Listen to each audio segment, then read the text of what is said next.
তাই তো? হ্যাঁ, হবে? কেউ রান আউট হবে না, কারণ কংগ্রেস আর সিপিএম দুটো আলাদা টিমের দুটো মেম্বার, তারপর নিজের মধ্যে ভুল বইতে কোনো সেম সাইড না হয়, রান আউট যাতে না হয়। ঠিক তো? হবে। অধীর আর সেলিমের জুটি যেমন, এখানেও কংগ্রেস এবং সিপিএম এর জুটি সেরকম হবে। হবে, এটাতে ওরা ভয় পেয়েছে। চার মনে থাকবে, খুব কঠিন কাজ নয়। আর ওরা যদি ভয় দেখায়, ভোট লুট করার কথা বলে, করবে এখানে, जो बक्सा बदलने आएगा उसका नक्शा बदल कर रख दिया गया। সবাইকে এক ঘর হতে হবে, কোনো ভোট ভাগাভাগি হবে না, পরিষ্কার কথা। অনেক সহ্য হয়েছে, কি হবে তার জন্য প্রস্তুত থাকবে। হবে লড়াই, একসাথে হবে। মোহাম্মদ সেলিম অধীরের পাশে সব্যসাচী থাকবে। জোরে হলো না।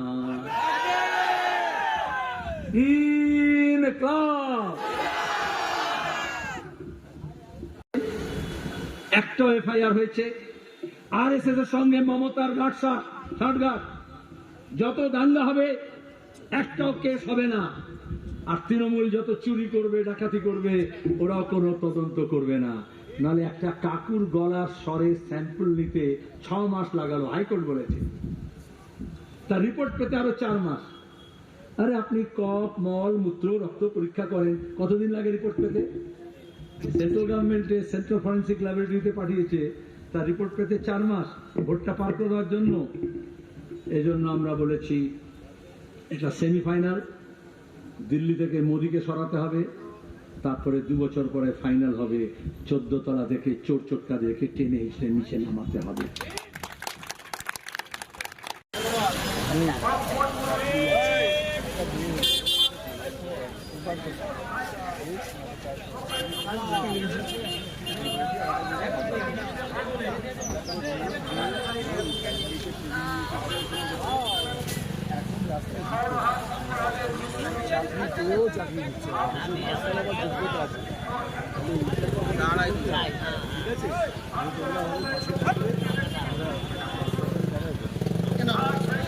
একজন লাগাতে পারছেন না। তৃণমূলের সমর্থকও নিশ্চয়ই আছেন, বিজেপির সমর্থকও নিশ্চয়ই আছেন, আমাদের সমর্থকও নিশ্চয়ই আছেন, কংগ্রেসের সমর্থকও নিশ্চয়ই আছেন, কোন রাজনীতি করেন না এমন মানুষ আছে। তাহলে এই এত মানুষের মধ্যে কেউ দেখাতে পারছেন না যে একজনও কেউ বলছে খুব ভালো আছে। তাহলে এটা যদি সমস্যা, এর থেকে বেরোবার রাস্তা খুঁজেছেন? এর থেকে বেরোতে হবে কিভাবে রাস্তা খুঁজেছেন? প্রতি মঙ্গলবার তক্তা বসাবার আগে আর পরে 10 টাকা করে তোলাবাজদের দেওয়াটা নিয়ম করে দিয়েছে। টাকা কোথায় গেল খোঁজ নিয়েছেন? আমি বুঝলাম ওটা তৃণমূলের কোনো ট্রেড ইউনিয়ন নিয়ে যাচ্ছে, কুপন নিয়ে যাচ্ছে, টাকা কোথাও গেল জানেন, ধরতে পারবেন। আমাদের সবাই সিপিএম এর লোকেরা টাকা তুলতে এলো, কুপন ছাড়া যদি টাকা তুলতো সেটা তোলাবাজি, কুপন দিলে সেটা চাঁদা। আপনি জানেন কোথায় যাচ্ছে। একবারও জিজ্ঞেস করেছেন কাকে টাকাটা দিচ্ছেন, টাকাটা কে পাচ্ছে? আপনি তো ব্যবসা করেন, জিএসটি দেন। আপনার কাপড়ের গাড়ি কোথাও গেলে, কাস্টমার এলে, ক্যাশ টাকা দিতে এলে পুলিশ গিয়ে বলছে কাস্টমারকে ক্যাশ টাকার ট্রানজাকশন করতে দেবে না, পুলিশের খুব লোভন টাকা দিচ্ছে। তার মহিয়ারি ওই যে ব্যবসাদার বড় হাট মালিক আছে ওর এলাকাতে, পুলিশ কি করছে? অত বড় তৃণমূলের নেতা, পুলিশ গাড়ি পিছু 3000 টাকা তুলছে।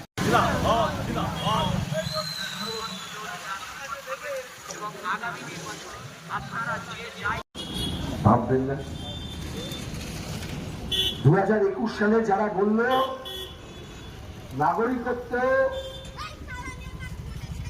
আইন সংশোধনের বিরুদ্ধে, তারা কথা বলল।